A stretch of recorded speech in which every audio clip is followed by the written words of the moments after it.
네, 안녕하세요. 2018년 3회 1과목부터 시작해 보겠습니다. 1번 문제 보시죠. 자, 절삭 공구의 측면과 피삭제 가공면과의 마찰에 의하여 절삭 공구의 절삭면에 평행하게 마모되는 공구 인선의 파손 현상. 자, 공구 인선의 파손 이것만 보시면 안 되고 앞에 내용을 보셔야 됩니다. 그래서 보시면 절삭 공구 측면이죠. 그리고 절삭 공구, 이게 절삭 공구인데, 그죠? 절삭 공구에서 이 측면과 가공면과의 마찰에 의해서 이렇게 공작물이 이렇게 있을 건데요, 그죠? 공작물이 이렇게 있을 건데 깎아 나가는데, 그래서 이 부분을 얘기합니다. 측면과 가공면, 요면의 마찰에 의해 생기는 인선 파손 현상, 이걸 묻는 겁니다. 그래서 이 부분은 여유면 부분이라고 했죠. 잠깐만요. 이 부분이 여유면. 그래서 이 면이 다 있는 게 여유각이고, 영어로 플랭크면 플랭크각이라고 했습니다. 그리고 이 부분이 경사면이고, 공작물과 이루는 각이 경사각, 크레이터각, 크레이터면, 이렇게 구분을 하시면 된다라는 것. 그리고 2번, 리머입니다. 자, 리머는 기본적으로 드릴 구멍을 보링으로 넓힌 거를 이제 정밀하게 내면을 다듬는 거죠. 공차를 맞추기 위해서 내면을 다듬는 작업인데, 보시면은 드릴 가공에 비하여 절삭 속도를 빠르게 하고 이송은 적게 한다. 이게 틀린 말입니다. 그리고 이게 리머의 사용 목적이죠. 정확한 칫솔 다듬질을 하고, 절삭 속도가 느리면 리머의 수명에는 길게 되나 작업 능률이 떨어진다. 절삭 속도가 너무 빠르면 랜드부가 쉽게 마모되어 수명이 단축된다. 이런 말들이 있는데 한번 보시겠습니다. 자, 여기까지는 이 작업의 의미고, 저속으로 하되 이송을 크게 한다라는 겁니다. 자, 저속으로 회전 속도를 느리게 하는데 이송을 조금 빠르게 해서 하는데 칩발생이 많지 않아서 칩을 빼기 위한 역회전, 그러니까 우리 드릴 작업을 하다 보면 한 번씩 역회전해서 칩을 빼주죠. 근데 그런 작업은 하지 않고 쭉 밀어 넣으면 된다라는 것. 가공량이 많지가 않기 때문에 칩 발생도 그렇게 많지가 않다라고 생각을 하시면 되겠습니다. 자, 3번 절삭률을 사용함으로써 얻을 수 있는 효과. 자, 틀린 말, 그러니까 안 좋은 말 찾으면 되죠, 일단. 자, 안 좋은 말을 찾아보겠습니다. 공구 수명 연장, 좋은 말이죠. 구성인선 억제, 좋은 말이고, 가공물 및 공구의 냉각 효과, 좋은 말이죠. 가공물의 표면 거칠기 값 상승 효과, 안 좋은 말이죠. 이렇게만 봐도 보통 답이 나오고요. 전 회에서는 안 나와서 다시 봤었는데, 어쨌든 표면 거칠기 값이 상승한다는 거는 거칠기가 안 좋아진다는 얘기입니다. 그러니까 울퉁불퉁해진다는 얘기이기 때문에 이 말이 이제 표면 거칠기 값 자체가 상승한다, 좋은 말 아니냐, 이렇게 구분을 이렇게 보시면 안 됩니다. 구분을 하셔야 되고요. 자, 그리고 4번 정밀 가공, 입자 가공 중 랩핑. 자, 건식 랩핑, 스프링 랩핑까지 이렇게 나왔었는데, 그래서 그냥 랩핑에 대한 문제를 이렇게 제시를 했습니다. 자, 보시면 내마모성이 좋다. 가공면을 나중에 내마모성 좋게 하기 위해서 정밀 입자 가공으로 다듬질을 하는 거고, 정밀도가 높은 제품, 그렇죠? 당연하죠. 작업 중 분진이 발생하지 않아 깨끗한 환경을 유지할 수 있다. 자, 분진은 건식 랩핑에서 마무리할 때 상당히 많이 발생을 합니다. 그래서 이거는 맞지 않고 발생합니다. 가공면의 랩재가 잔류하기 쉽고 제품을 사용할 때 잔류한 랩재가 마모를 촉진시킨다. 자, 이게 또 중요한 단점이죠. 이렇게 기억을 하시면 되겠고, 자, 5번 나사를 1회전 시킬 때 나사산이 축 방향으로 움직인 거리. 자, 우리가 돌리죠, 나사를. 이렇게 회전을 시키면 이렇게 나선이 있는데, 이렇게 있는데, 이렇게 돌아서 이 축 방향으로 이동을 합니다. 그죠? 나사가 이렇게 있으면, 나사를 좀 크게 이렇게, 그냥 이렇게 그리겠습니다. 나사를. 자, 이렇게 나사가 있으면, 이게 이제 들어가는 거죠, 이 방향으로. 그러면은, 여기서 여기까지 갈 수도 있는데, 이건 피치고, 그죠? 한 줄 나사에 피치고, 어쨌든 나사가 있으면 쉽게 설명하면 이렇게 돌렸을 때 얼마나 축방향으로 이동을 하냐는 겁니다. 그러니까 쭉 많이 이동하는 것도 있고 상당히 한 바퀴 돌려도 적게 이동하는 게 있겠죠. 적게 이동하는 거일수록 뭐 밀봉이 중요한 부분 이런 부분에 사용을 하겠고 그래서 나사를 1회전 시키면 축방향으로 얼마나 이동했느냐 이게 이제 리드입니다. 리드 값. 그래서 리드는 줄수 곱하기 피치로 계산을 하게 됩니다. 그래서 여기서 이 말 뜻은 리드를 의미한다라는 것 기억을 하시면 되겠습니다. 자, 유효지름 측정하는 방법. 전 회에서는 유효지름을 측정하는 방법 중 가장 정밀한 거를 찾았는데요. 그죠? 그래서 유효지름 측정하는 방법이 아닌 것을 찾고 있죠. 그래서 여기서는 답은 플러그 게이지입니다. 플러그 게이지는 우리 비교 측정기의 대표적인 것 중에 하나죠. 그래서 플러그 게이지 같은 경우는 우리가 축 형상의 재료를 빨리빨리 이제 비교 측정하고자 할 때 사용하는 비교 측정기의 대표적인 것이었고요. 나머지는 유효지름을 측정할 수 있다라는 것. 자, 그리고 나사 절삭 사이클의 준비 기능 코드. 준비 기능 코드가 G코드입니다. 어쨌든 G코드에서 나사 절삭 기능이 있는 게 이제 92. 여기서는 이제 해당되는 게 92고 72, 76, 92 이런 것들이 있다라는 것 보시면 되고요. 그래서 뭐 이거는 일단 넘어가겠습니다. 자, 그리고 센터린스 열삭기에 필요하지 않은 부품. 자, 이제 부품이 나오는데 근데 솔직히 이 부품이 별거 없고요. 우리 항상 봤던 그림이 여기는 없네요. 예. 이거 있었죠. 항상 봤던 그림. 가공물이 있고 영삭숫돌, 조정숫돌 이렇게 있었고 연삭숫돌, 조정숫돌 이렇게 받침대 이렇게 있었죠. 그래서 이 받침판, 양센터, 연삭숫돌, 조정숫돌 이 세 가지가 이렇게 이 그림에만 봐도 나와 있는 거고 받침대 또는 받침판, 조정숫돌, 연삭숫돌, 조정숫돌, 연삭숫돌이 더 큽니다. 가공을 직접 하기 때문에 양센터는 필요하지 않죠. 그래서 센터가 없다 해서 센터리스 연삭기라고 보시면 되겠습니다. 자, 그리고 절삭 공구 재료가 갖추어야 할 조건. 이것도 나쁜 말, 좋은 말 찾으면 되죠. 어떻게 보면. 자, 조형성이 좋아야 한다. 조형성은 이제 뭐가 만들어지는 성질, 뭘로, 뭐 다른 형상으로 만들어질 수 있는 성질이 있는가. 그게 조형성이겠죠. 그래서 조형성은 좋아야 당연히 좋겠죠.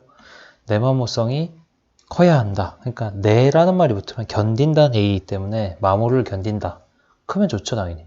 고온 경도가 높아야 된다. 고온으로 이렇게 가공 상태에서 고온 고압 상태에 놓여도 경도가 유지되면 당연히 좋겠죠. 가공 재료와 친화력이 커야 한다. 이 친화력이 커야 된다라고 하는 게 항상 얘기 드렸던 불활성, 뭐 안정성 이런 거랑 직결되는 거라 보시면 됩니다.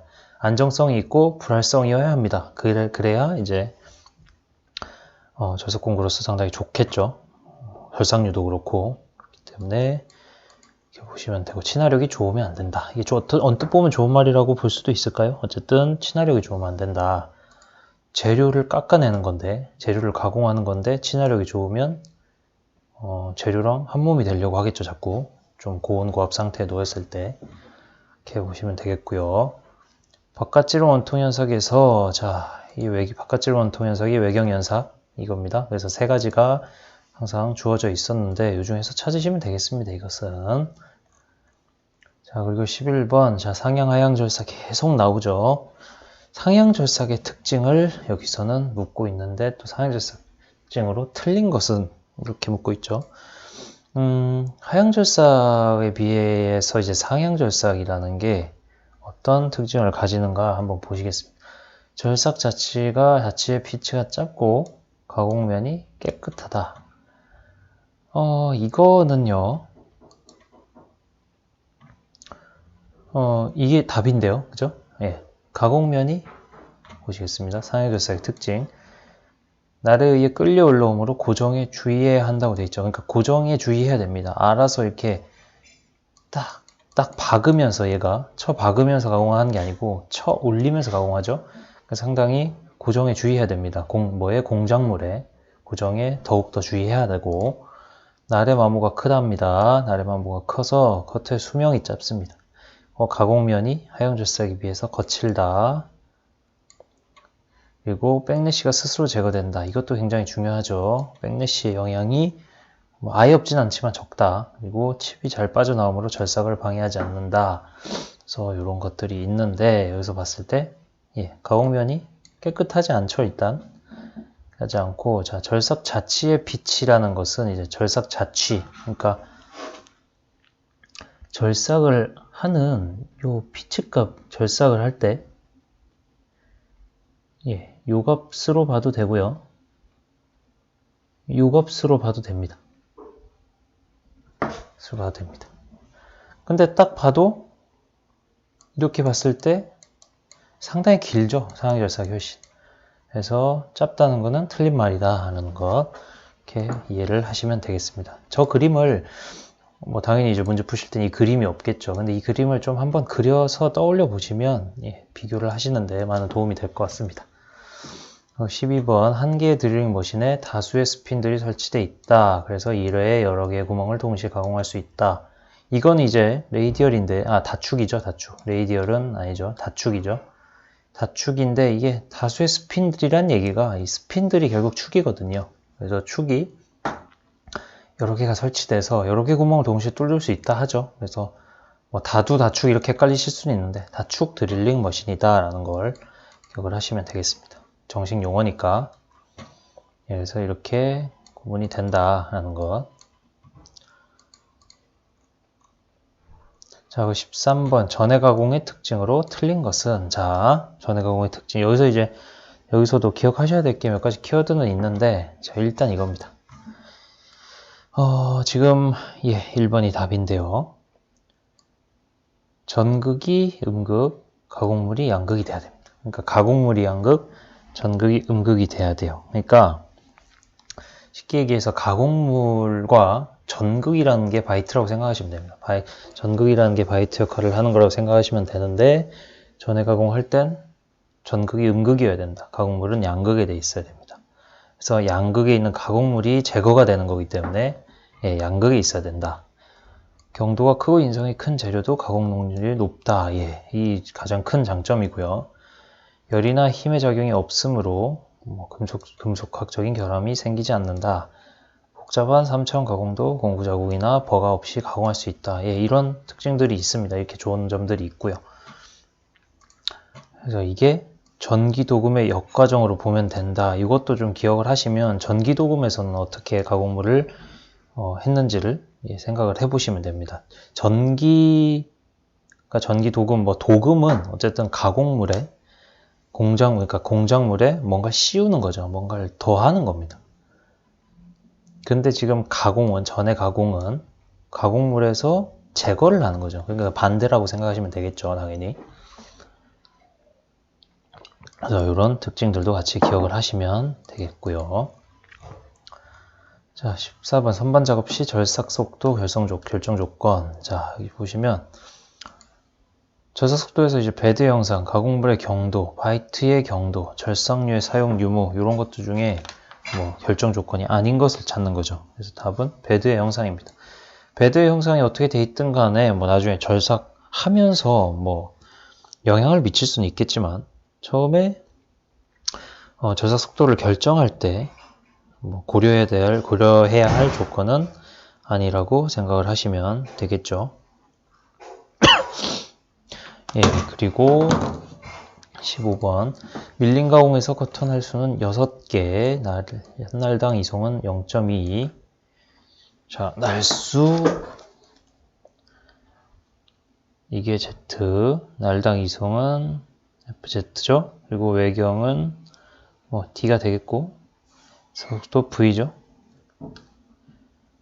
그래서 이렇게 쭉 있는데 여기선 이제 F는 FG 곱하기 G 곱하기 N 요 식을 일단 사용을 해야 되는데요. 이제 회전수가 나와야 되는데 회전수가 없고 절삭 속도가 있죠. 그래서 절삭 속도를 구하기 위해서 V는 1000분의 파이 d n을 사용을 합니다. 근데 이제 n에 대해서 정리하니까 파이 d는 1000v, 파이 d분의 1000v 이렇게 바로 대입을 해서 값을 집어넣으시면 되겠습니다. 따로 이거는 단위 환산하실 것도 없고 그죠? 그래서 바로 집어넣으시면 되겠습니다. 자, 공작기계 매니저는 스위치 사용 시 유의사항으로 적합하지 않은 것은. 자, 이거는 뭐 몇 번 또 나왔으니까 넘어갈게요. 당연히 완전히 멈추고 해야 되죠. 자, 그 17번 좌우 이송을 하는 부분의 명칭은, 자, 이거 기억을 하셔야 됩니다. 자, 이거 꼭 기억을 하시고, 좌우는 테이블, 전후는 새들, 상하 이송은 니.